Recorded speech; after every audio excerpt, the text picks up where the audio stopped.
Bom dia, meu nome é Eduardo Guerreiro Bretulossi, professor do Departamento de Teoria Literária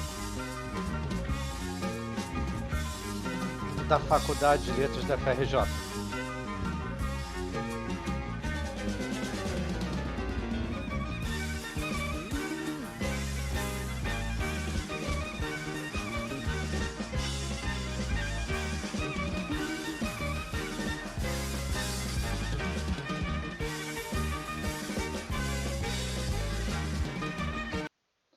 Agora nós vamos dar uma lida no terceiro texto que está nos textos iniciais que eu preparei para vocês do PDF, né? Eu peguei um trecho do clássico de bolso dessa coleção aqui, enfim, antiga, assim, de publicação de literatura, né, de literatura clássica, né, do autor chamado Amiel, né, o diário íntimo dele. E o que me interessou aqui é especialmente essa parte aqui do diário. Você vê, é interessante o seguinte, que o Amiel, ele é um escritor mais ou menos da época do romantismo, né? Ele, você vê que aqui as ocorrências são, quer dizer, assim, um romantismo tardio. Já está num período que a gente chama mesmo da literatura moderna, né? O período pós-Baudelaire, né? E as ocorrências que você encontra aqui, para ficar claro, são do final dos anos 70 do século XIX, ó, entendeu? 1868, né? Agosto de 1868 e tal. Bem, e essas ocorrências foram muito esse diário ele foi muito influente na leitura da geração seguinte, quer dizer,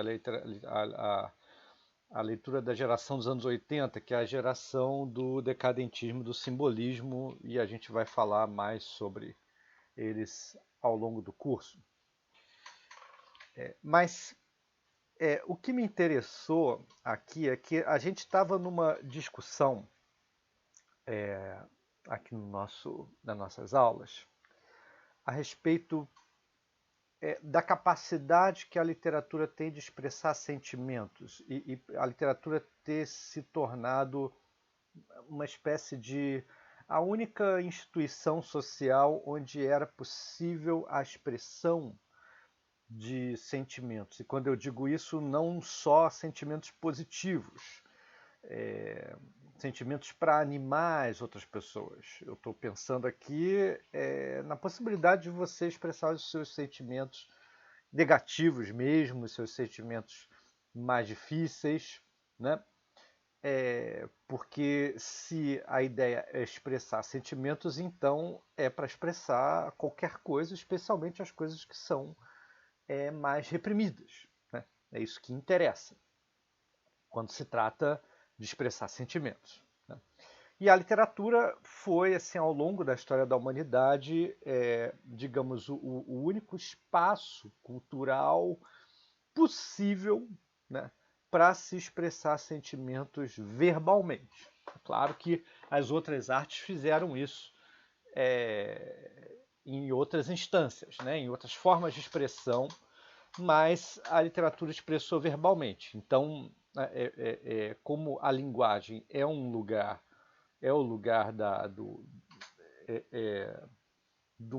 né, é o lugar da verbalização, quer dizer, da tentativa de pensar, refletir, entender as coisas, então a literatura ela fica entre o lugar que a gente já falou aqui, entre instruir e agradar, né? A literatura, quando ela expressa os sentimentos, ela já dá condições das pessoas de entendê-los melhor, né? Então, isso é um caráter curioso, importante da literatura. Aí, lendo essas passagens aqui, a gente tem alguns elementos interessantes. Você vê, tem uma ocorrência aqui que é muito precisa, né? 26 de agosto de 1868, 7 horas e meia da manhã. Você vê, mais preciso do que isso é impossível, né? Você vê como aí você tem a importância de como a escrita ela muda, né, o nosso entendimento da história, porque em outras formas de você encontrar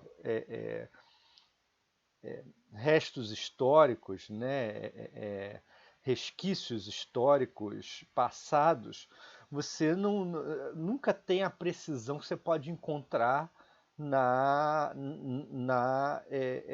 linguagem escrita, né? Você vê, nessa época você não tinha como gravar um vídeo, você não tinha como nem sequer fazer uma foto, a fotografia ainda estava num estágio muito elementar, assim, né? De pesquisa, de início assim da tecnologia, né? Dos princípios básicos da tecnologia. Então, mas você tem, claro que isso é século XIX. O século XIX é o século da escrita, é o século da literatura, tá? Mas você percebe aí que você tem condições de saber que esse indivíduo francês, ele escreveu nas 7 horas e meia da manhã de 1868 isto aqui, e não outra coisa. Ele pensou isso daqui, né? Isso é uma coisa fantástica. A rigor, como a tecnologia da escrita é uma tecnologia que veio muito antes do século XIX, então não é só no século XIX que isso é possível.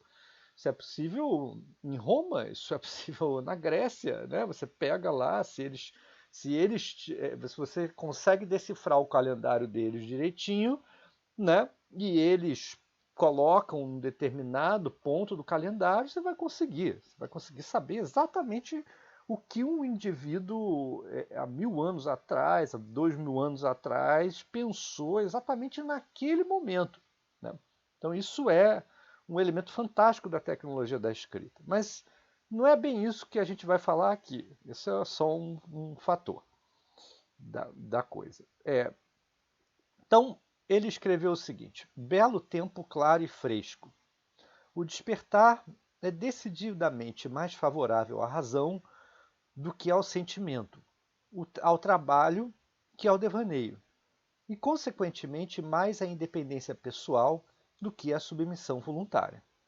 Você vê que esse sujeito, porque você pode perguntar uma coisa, ele escreveu vários livros, esse escritor, esse Amiel. O curioso é que foi justamente o diário dele, que foi publicado depois da morte, esse diário dele de vida, assim, é que se tornou o principal obra literária dele, né?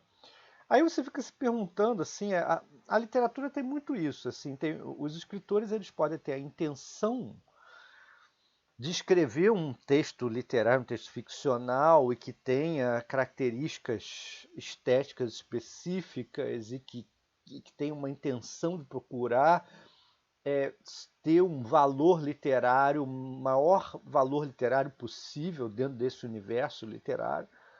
Mas às vezes assim, a crítica ela vai encontrar um determinado texto de um escritor que ela vai considerar superior àqueles textos, superior em valor literário do que aqueles textos que foram escritos com o intuito de ser literatura, entendeu? Isso acontece, por exemplo, na carta ao Kafka, um exemplo muito famoso, a carta do Kafka ao pai, carta ao pai do Kafka, né? É um exemplo famoso, tá? Tem vários outros exemplos, né, que você pode encontrar. Então isso também é um fator curioso, assim, um texto ele pode se tornar muito importante, né, para a história literária, para a história literária de uma determinada literatura nacional ou internacional, independente do fato dele ter sido pensado para ser texto literário ou não, né?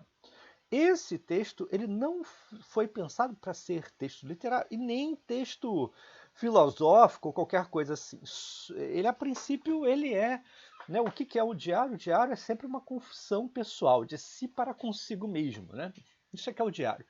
Só que o diário desse sujeito, desse amigo, é simplesmente fantástico. Ele escreve muito bem e ele pensa muito bem as coisas que ele se propõe a pensar, né? Então vamos voltar. Belo tempo, claro e fresco. Ok, aqui é apenas o tempo do lugar, né? Como ele está na França, né? A França países europeus, né? É mais raro que você tenha um tempo claro do que aqui nos trópicos, né? Então é um tempo bom, realmente um tempo especialmente bom.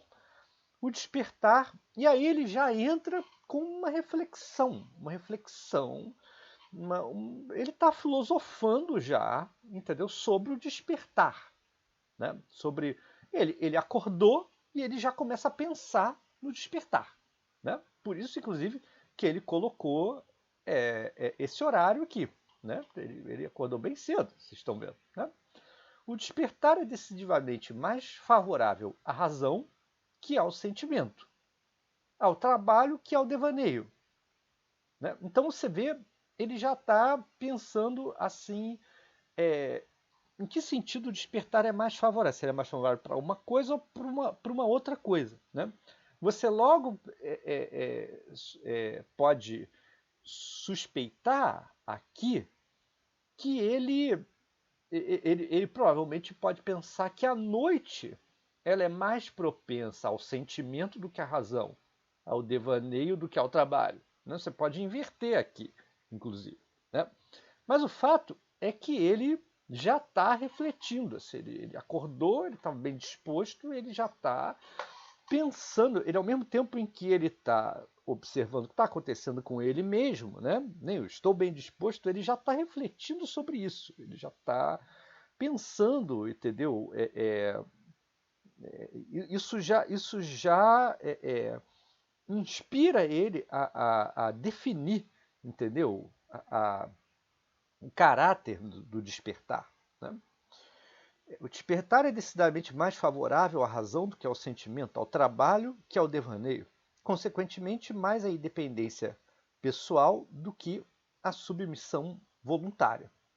E você vê como que a reflexão dele ela é peculiar, né? Porque sair da razão para o sentimento, chegar ao trabalho devaneio, a gente até entende. Agora, da independência pessoal, dessa reflexão de independência pessoal do que a submissão voluntária, é um pulo grande em relação à reflexão sobre a oposição razão e sentimento e trabalho e devaneio, né? Você vê que ele, ele chega a uma conclusão assim impressionante, né? Quer dizer, consequentemente, mais a independência pessoal, o despertar, ele suscita, né, ele suscita a pessoa que ela trabalhe mais para a sua independência pessoal e que não se permita se tornar submissa, né? É curioso, né? É uma reflexão curiosa. A lucidez não é tão propícia à ternura como inquietação. Quer dizer, você vê, ele tá refletindo sobre a própria natureza do estado de espírito dele, como que essa natureza do estado de espírito dele permite a ele pensar sobre o estado de espírito, né? O que ele é, né?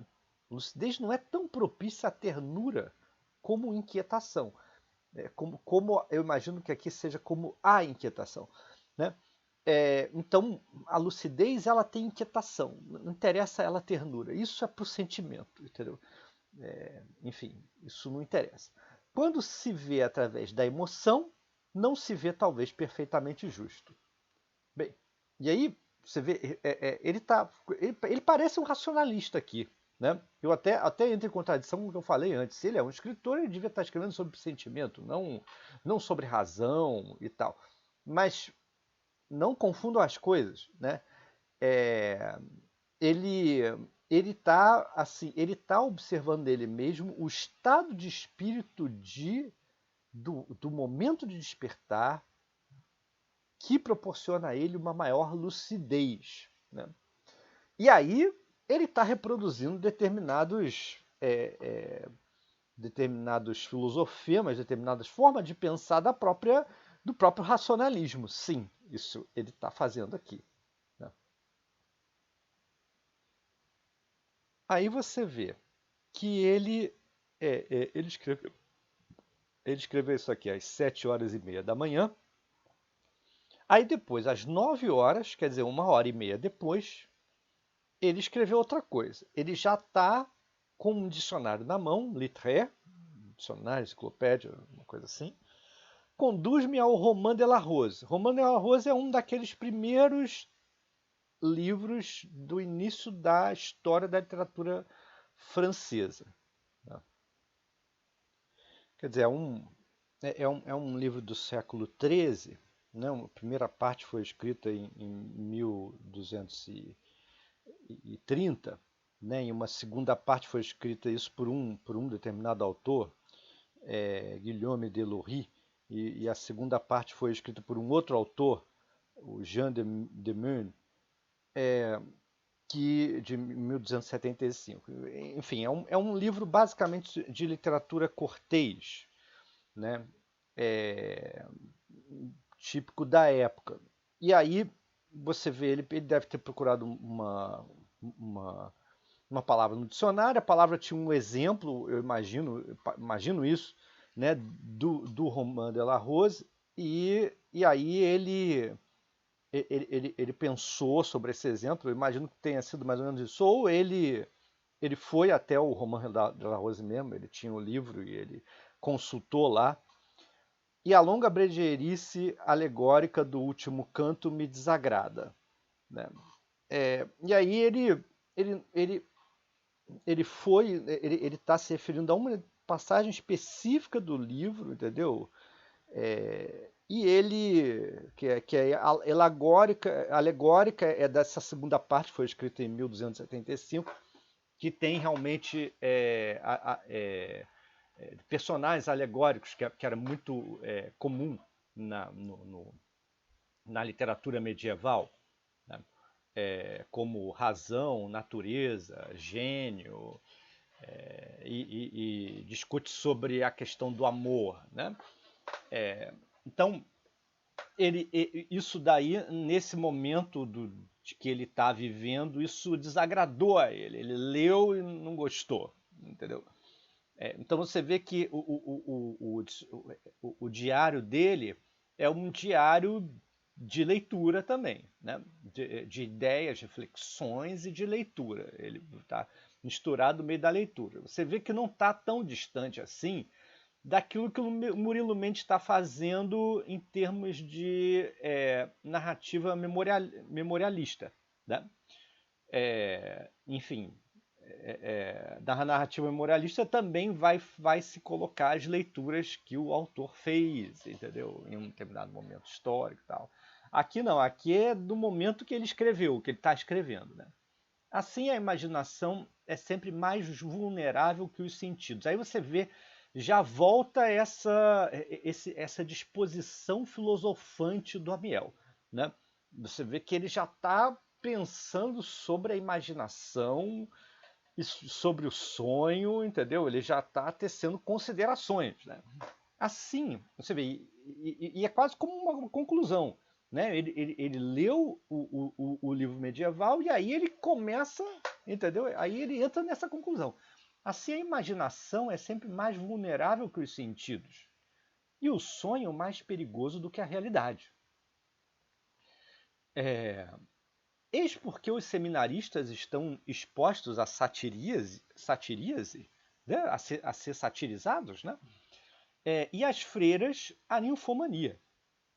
Os poetas eróticos fazem mais mal do que as raparigas fáceis. É o mistério que é o excitante. É o desconhecido que é o veneno. Aí, lendo essa passagem aqui, você já vê que tem muita coisa interessante acontecendo, né? Ele está pensando diversos fatores muito curiosos, né? Ele está mostrando é, a imaginação, ou o que hoje a gente chamaria mais de imaginário, talvez, né? Ele é suscetível, ele torna as pessoas suscetíveis, né? A realidade ela não é tão poderosa quanto os estímulos que a imaginação produz nas pessoas, né? E aí ele começa a dar exemplos, por isso que os seminaristas eles estão expostos a serem zombados, né? As freiras estão expostas a serem, entendeu? As pessoas imaginarem elas como ninfomaníacas, né? É, o que significa o seguinte: os poetas eróticos fazem mais mal do que as raparigas fáceis. Né? Quer dizer, eles estimulam mais é, a fantasia do que qualquer outra coisa, né? Do que o próprio objeto do desejo. Né? É um mistério que é o excitante, é o desconhecido que é o veneno. Né? Quer dizer, é o mistério que suscita toda essa fantasia. Né? O casamento. Aí ele vai falar algumas coisas sobre casamento e tal, é, enfim. E, e aí, pelo que parece, ele está buscando, ele está refletindo sobre a natureza sentimental dele, né?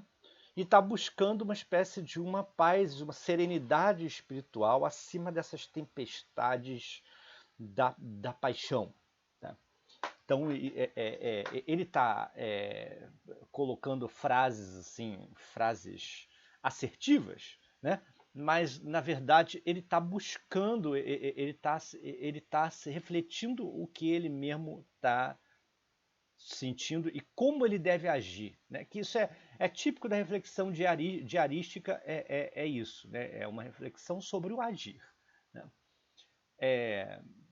Será que após todas essas tempestades do coração e todas essas agitações da vida orgânica, que me tem de tal modo particularizado, localizado, aprisionado na existência individual, poderia afinal subir ao meu antigo empírio, a religião da pura inteligência, a vida desinteressada e impessoal, a indiferença olímpica pelas misérias da subjetividade, ao estado de alma puramente científico e contemplativo?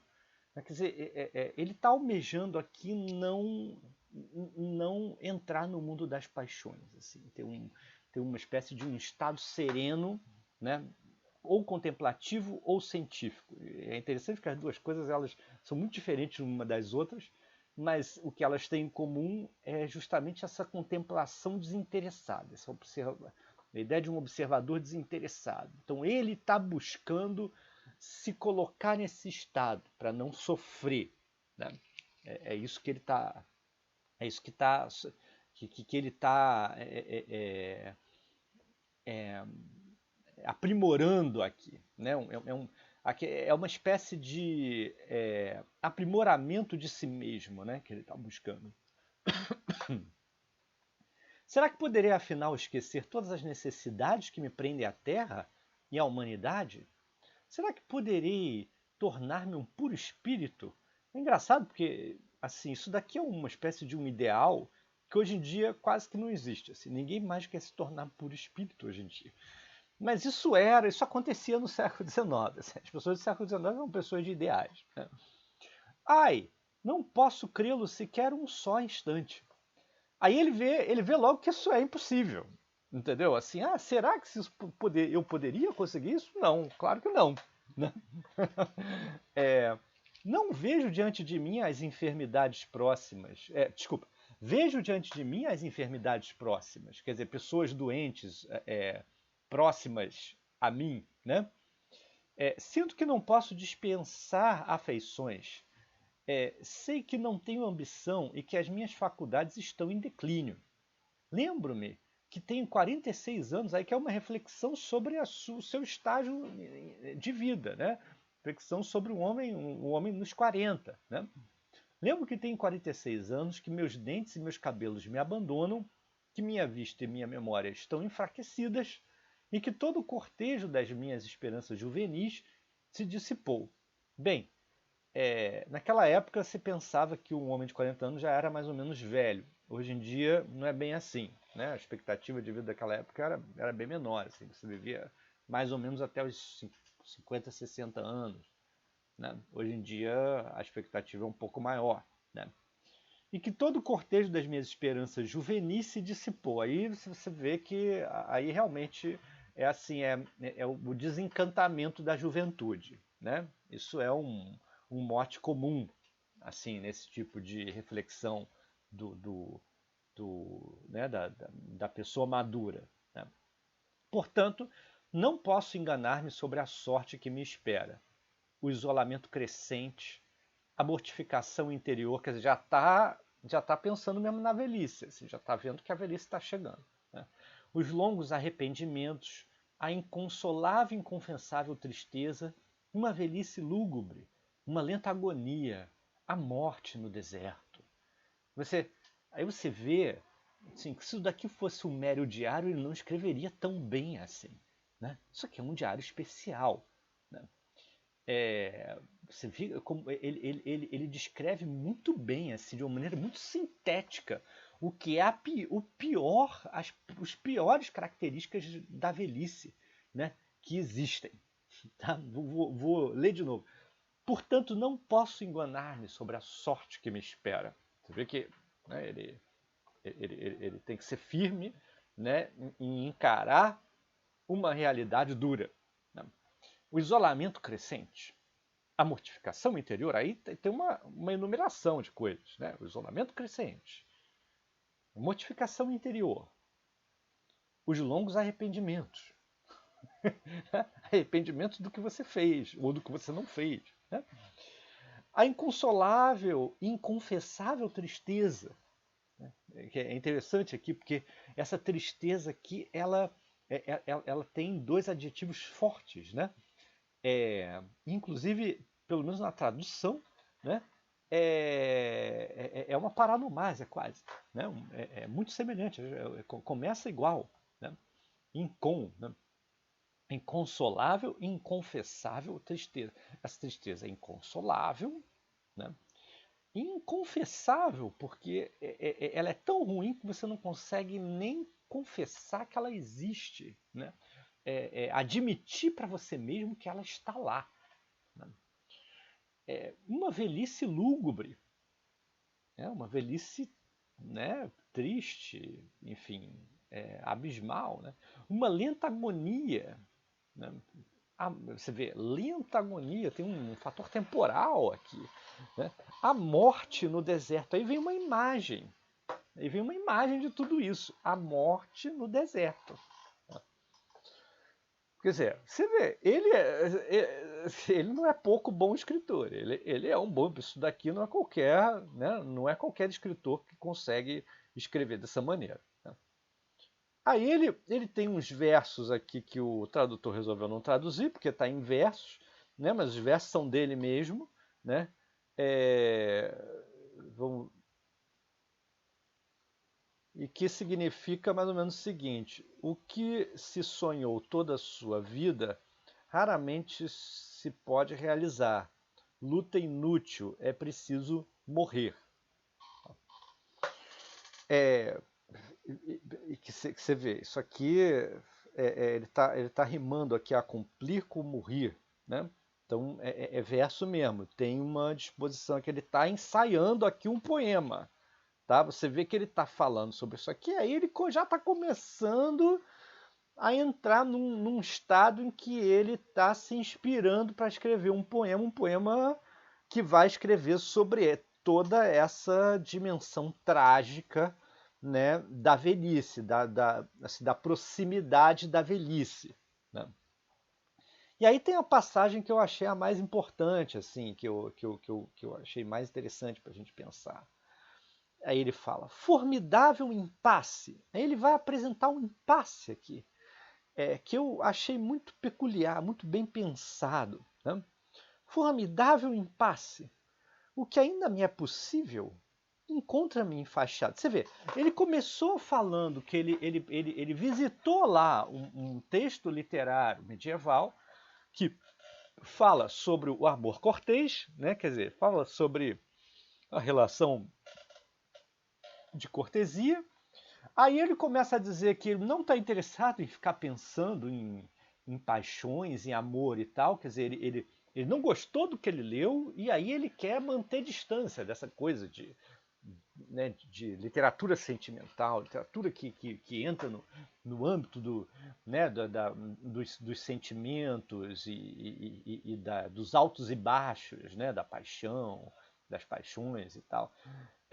E aí ele introduz uma espécie de um ideal assim do puro espírito, um ideal da serenidade espiritual, só que ele nega que é possível que ele chegue a isso, e aí ele começa a entrar nessa reflexão que hoje em dia a gente chamaria de deprê, né? Da proximidade da velhice e às portas da morte, da doença e dos arrependimentos e da tristeza e etc e tal, né? E aí ele vai dizer assim, ele vai dizer o impasse que ocorre nesse período, né, da idade dele, né, desse período da trajetória da vida dele. Né. O que ainda me é possível encontra-me enfastiado, quer dizer, me suscita tédio, né? Eu fico entediado com o que eu posso. Entendeu? Eu posso, mas não tem mais gosto, não tem mais disposição, assim, mais estímulo, né? Para buscar para o que é possível buscar agora. Né? O que ainda me é possível encontra-me enfastiado. E tudo o que teria desejado me escapa e sempre me escapará. O que ele realmente deseja, ele não vai conseguir. Né? Pode ser a serenidade espiritual, pode ser qualquer outra coisa. Agora ele não está sendo muito explícito aqui, né? Mas o escapa e sempre escapará. Né? Quer dizer, escapou na juventude, vai escapar agora, vai escapar sempre. Né? O fim de todo elance, né? Elance é ímpeto, né? O fim de todo elance é eternamente a fadiga e a decepção. Essa frase, ela é forte, né? Você vê, essa frase ela é forte. Né? Ele escreve, assim, você vê, como eu já falei, ele é bem assertivo, né? Ele afirma coisas, assim, as afirmações intensas, fortes, né? Mas todas essas afirmações intensas, elas têm um charme de alguém que sabe pensar, né? E que sabe produzir essas afirmações, entendeu? Mas isso aqui é um diário, isso aqui não é um tratado filosófico, então essas afirmações, elas estão no meio de uma reflexão assim meio errática, né? Meio perdida, entendeu? Então elas têm o charme de quem está pensando, entendeu? Assim, por livre associação e chega de repente a uma formulação assim muito inteligente, né? Mas fica também por isso mesmo. E essa afirmação super inteligente que poderia servir assim como uma espécie de uma tese filosófica, entendeu? Na verdade, ela só está descrevendo o estado de espírito e a reflexão dele sobre a situação dele. Entendeu? Uma reflexão muito pessoal, uma reflexão diarística, uma reflexão íntima. Só isso. Entendeu? Então, o interessante dessas afirmações assertivas que ele faz está nisso. Em que ele, por um lado, ele essas afirmações elas têm um potencial muito grande assim de abstração e de síntese, né, de tudo, mas por outro lado elas só estão dentro de uma mera reflexão pessoal, uma reflexão íntima, né? É, essa tensão desse texto diarístico dele dá a ele um grande interesse, né? Assim, a gente fica. Tá aí o interesse do texto dele. Né? O fim de todo elance, né, todo ímpeto, é eternamente a fadiga e a decepção. Quer dizer, é, é claro que isso aqui é uma grande de uma generalização, né? Se fosse para você questionar isso aqui racionalmente, seria muito fácil, né? Porque como assim? O fim de todo. Você fica entusiasmado, só que aí depois você vai acabar se decepcionando. Né? Não, claro que não. Né? Tem momentos, você pode se entusiasmar por uma coisa, produzir uma coisa verdadeira, entendeu? E aquilo te satisfazer, e ponto. Né? Isso pode acontecer, assim como pode acontecer que você fique, né, estimulado a fazer uma coisa e dê errado e aquilo te decepcione. Mas assim, as duas coisas são possíveis, mas ele afirma assim de uma maneira tão categórica de assim que isso daqui, essa afirmação, ela é uma afirmação de quem está descrevendo um estado de espírito, né? Está descrevendo o que sente. Não é uma afirmação de uma pessoa que está pensando em como produzir um provérbio realmente sábio, assim, né, que descreva uma realidade moral, entendeu? Ou algo, uma realidade qualquer, entendeu? Não. Assim, mas é como se fosse. Ele escreve como se ele estivesse fazendo isso, mas ele não está fazendo isso. Né? É, é muito interessante o charme do texto literário do Amiel, está aí. Né? Um dos charmes, pelo menos. O fim de todo elance é eternamente a fadiga e a decepção. Quer dizer, isso é uma afirmação pessimista. Isso é coisa de quem é pessimista. Né? Um filósofo pessimista iria sempre concordar com isso. Vou citar um aqui, o Tioran. Né? É uma figura que geralmente escreve uma coisa desse tipo. Né? Isso aqui poderia ser uma frase do Tioran. Né? É um filósofo romeno que viveu na França, enfim, e escreveu a maioria dos livros dele em francês, né? Do século XX, né? O Tioran. O fim de todo elance é eternamente a fadiga e a decepção. O desencorajamento, o abatimento, a prostração, a apatia. Você vê aí ele fica enumerando, né? Ele fica desenrolando, né? Todos esses substantivos: desencorajamento, abatimento, prostração, apatia, spleen. Spleen é um termo francês que foi que é muito usado pelos autores franceses, especialmente por Baudelaire, né? Para falar sobre o tédio que ocorre na metrópole, né? O tédio do homem metropolitano, né? Do homem da cidade. Né?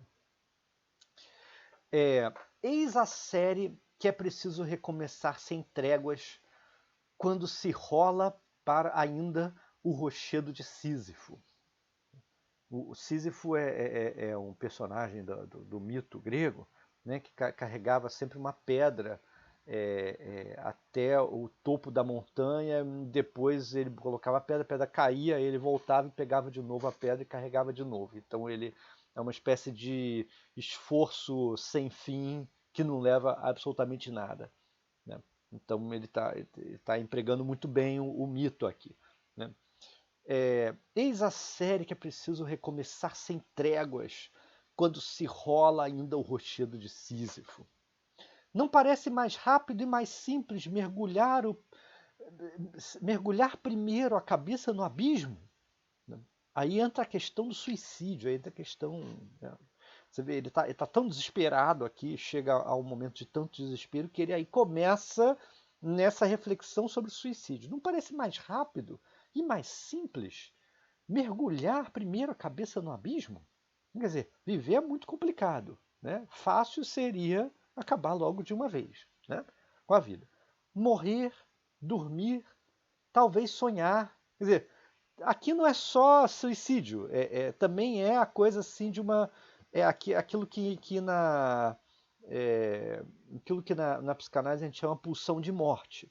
Né? Quer dizer, ele está meio que se entregando à possibilidade de esquecer, de sair, não vou pensar sobre isso, não quero saber disso, entendeu? E entrar assim numa espécie de estado narcótico, né? O sonolento, né? Morrer, dormir, talvez sonhar, disse Hamlet, né? E ele cita Hamlet aqui, que inclusive é uma referência essencial do Freud mesmo. Né? Então faz todo sentido aqui. O Freud, quando ele pensa em pulsão de morte, ele vai citar Hamlet.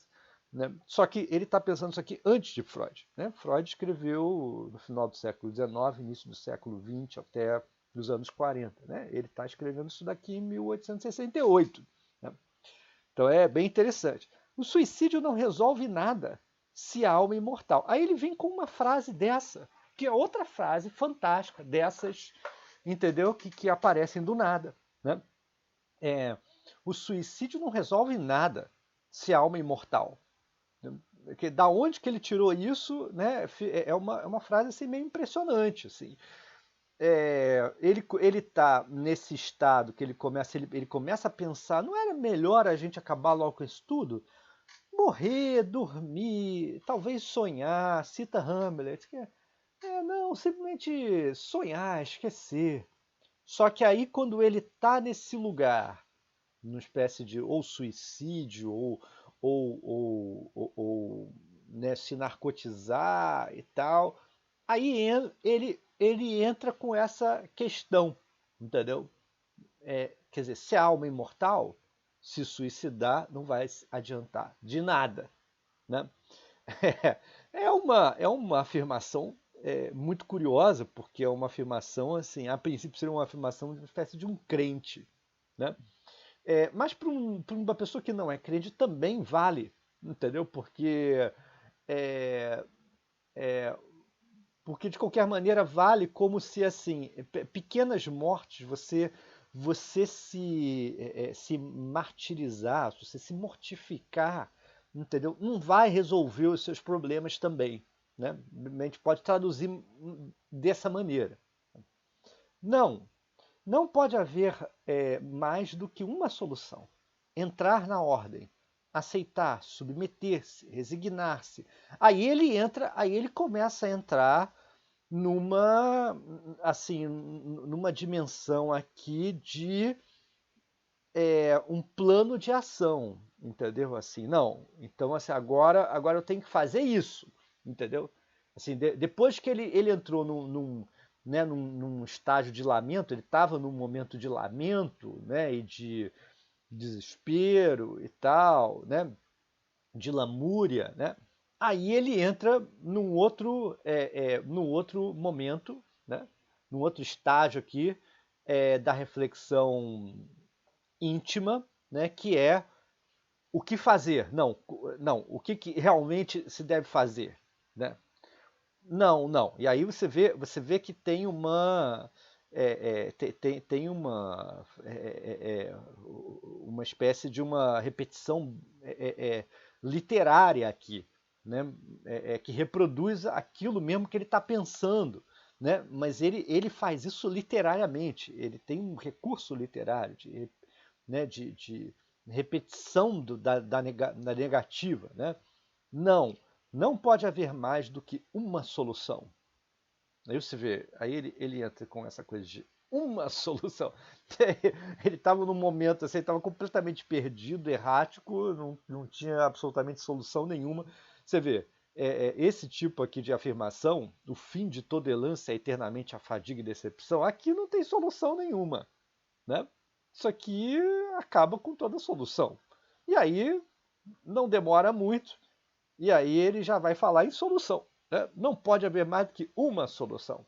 Entrar na ordem, aceitar, submeter-se, resignar-se e fazer ainda o que for possível enquanto é dia.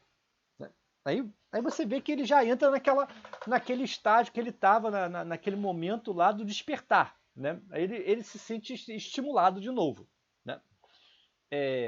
Submeter-se, resignar-se, inclusive com esse mesmo motivo de uma espécie de uma submissão a, a um, né, não ficar desejando nada, apenas você está num estado de serenidade espiritual que você não deseja, simplesmente não deseja.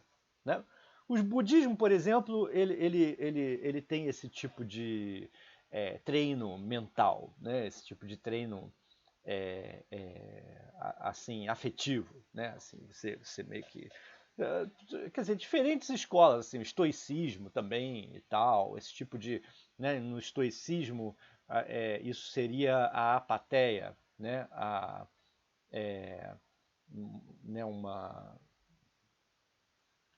a ausência de paixão, né, ou a indiferença em relação às paixões, né, você conseguir eliminar as paixões de si, né, para ficar sereno, né. É claro que ele não estava pensando em budismo aqui. Na verdade, isso daqui a gente pode ver assim, a herança aqui, né? Quem pode estar dando a herança aqui para ele, a herança filosófica disso aqui é estoica mesmo. Né? Mas a gente continua no próximo vídeo os desdobramentos disso.